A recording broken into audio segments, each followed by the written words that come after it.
Right now, Pittsburgh's best sports show is about to begin. Call us or tweet us. We've got things to talk about on the Ireland Contracting Nightly Sports Call. Good evening, everyone. Welcome inside the Fan Cave. Bob Pompeani with you till 11 o'clock tonight at 412-575-2600. If you're out there and you are flipping around and you want to talk some sports, this is your place to do it. Again, we do it 7 nights a week. 412-575-2600. You can also hit me up on X. It's at KDPomp. If you're driving around on 93.7 The Fan, want to tune in, give us a call as well. We have a lot to get into tonight, beginning with the Pirates, who completed a 3-game sweep. Very impressively done.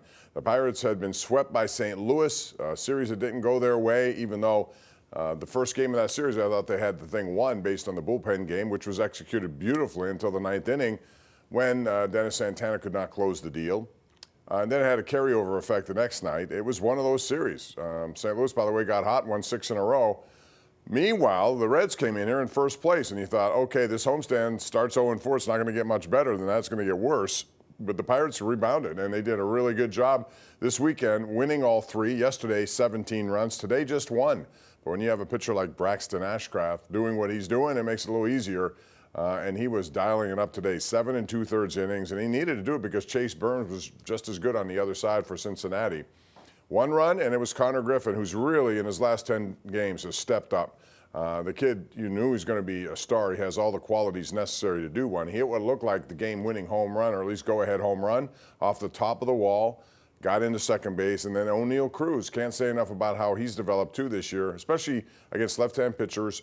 And when he's down in the count, he makes good swings. You can tell he's not trying to, hit the ball out of the ballpark with every swing. He's just putting it in play, hits a line drive to center field. That turns out to be the game winner. And then it's interesting because now it looks like a bullpen by committee. And again, what happened with Santana the other night may have affected what happened today, in that Gregory Soto was out there to end the 8th inning. He got the last out. Okay, got out of a jam there, which was big, and he came out to start the 9th inning, which I didn't think he would. I thought they'd go to Santana, but he not only stayed in there for 3 really good hitters, he got the first 2 out, and then here comes Sal Stewart up, and he's a rookie who's had a really, really good season with 29 runs batted in.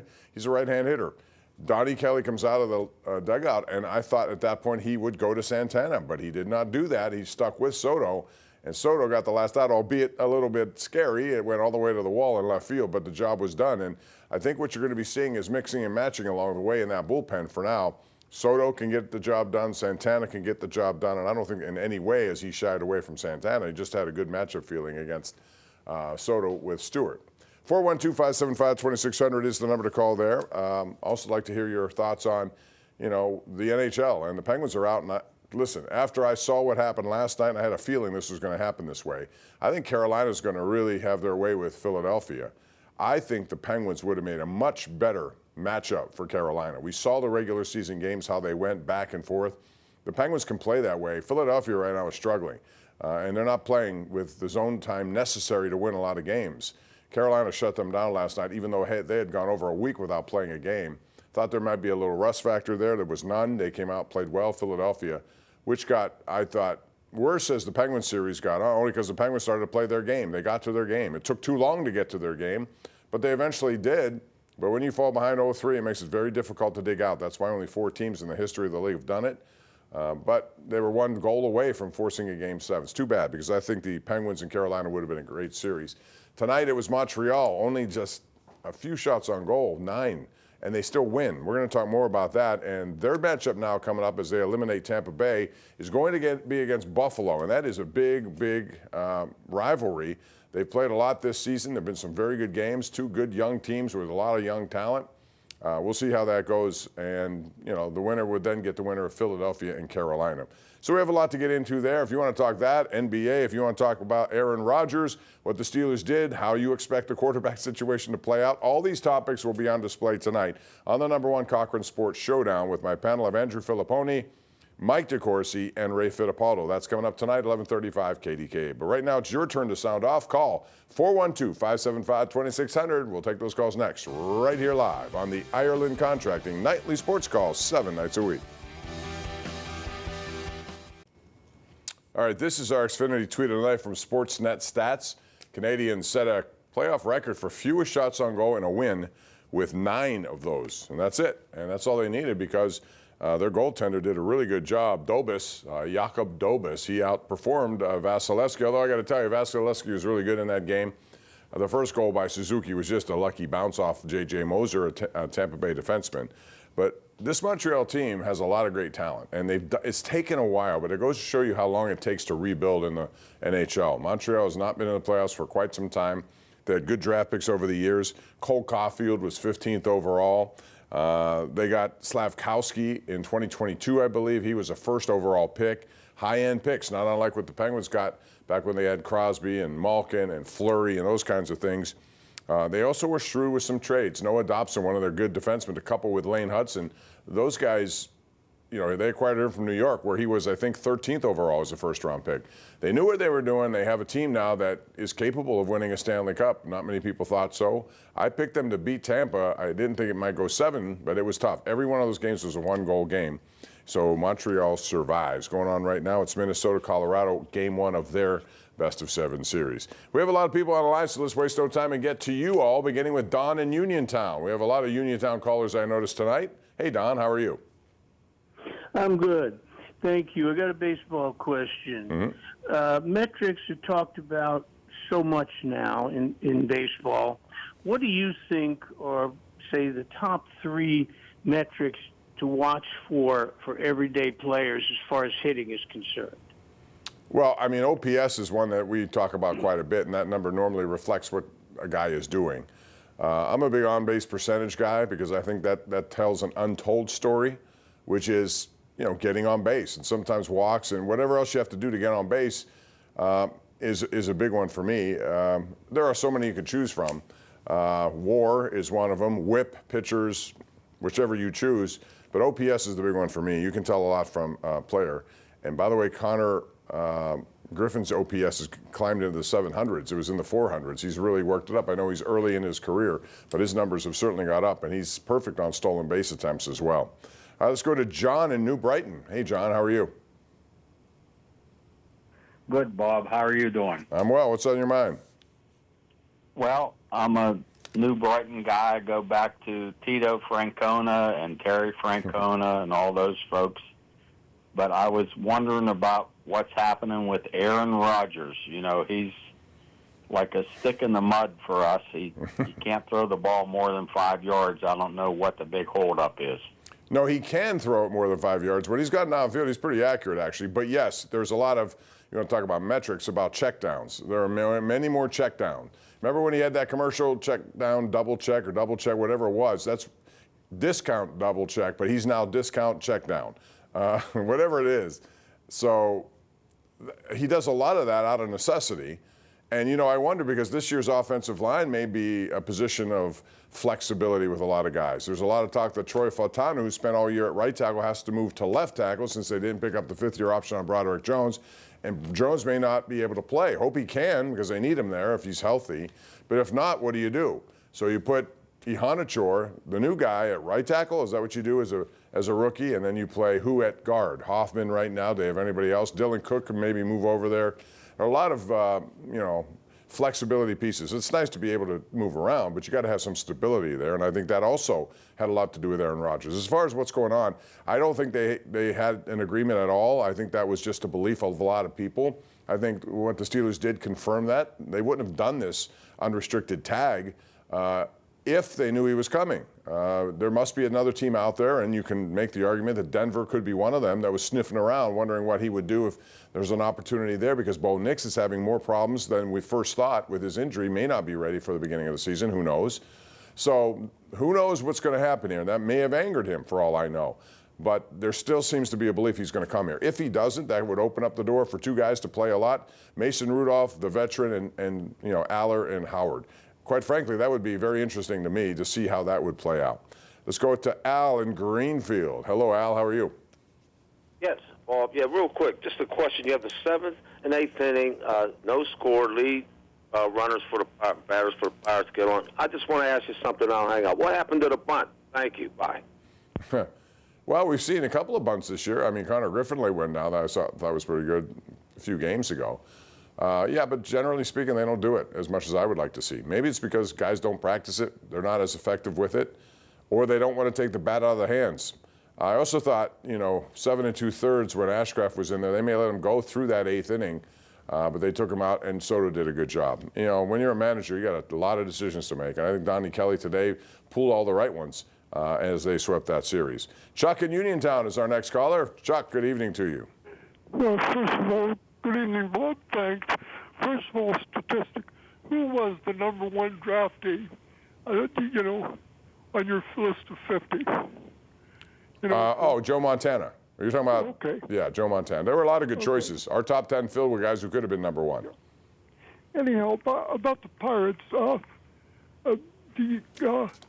you think they will have to make improvements on the team either across the season or definitely at the trade deadline in order to become postseason team? Because I think their home record needs to be drastically upgraded, and they have to have a strong positive winning record in the Central Division. Yeah, they did prior to the Cardinal series, Chuck. I mean, they were, I think, 6-1, and then they lost 4 in a row to the Cardinals, but they rebounded with 3. Yeah, I think, I'm still going to say starting pitching. Now, I know that Jared Jones is going to be back at some point. The other day, he was throwing 100 miles an hour already in one of the rehab stints. So he will be here at some point, which is good, but I still think they need a veteran, somebody out there who can help them with innings. They have too many young pitchers who are going to be under innings watch, Ashcraft being one of them, Chandler being another one. He needs to get better, and I think it's just a confidence thing with him. He has too much talent not to be good. But they're not going to be throwing 7 innings every time out. So you're going to need another starting pitcher. That's where I would look first. If Mojinski goes then into the bullpen, that would help out the bullpen, especially in the middle relief. John and Cranberry, you're next up. Hello, John. What's up? Hey, happy Sunday evening, Bob. You too. Just 2 quick things I want to talk to you about. Something you posted earlier in the week. I wanted to talk quickly about the passing of the great Ray Goss. Yeah. I had seen that earlier in the week, and I felt bad about it. But what a run! The thing that stands out about him when I read about him, I think he did about 1,800 Duquesne games. He only missed 2 games in 58 years. Incredible. Just incredible. Yeah. And of course, he was the longest tenured Division I radio guy. So just a Pittsburgh icon and a legend. He really was. And I was hoping over his career, John, that he would get more opportunities in big games, March Madness kind of games, NCAA tournaments. They really didn't have that many of them. And I would have loved for his sake just to get there, given how much he was, bleeding the colors of Duquesne and what it meant to the Dukes for him to be a part of that for all those years. When you're doing it for 58 years and you're 89 years old and you're still doing it, that tells you about the passion that a guy would have. His work ethic never changed.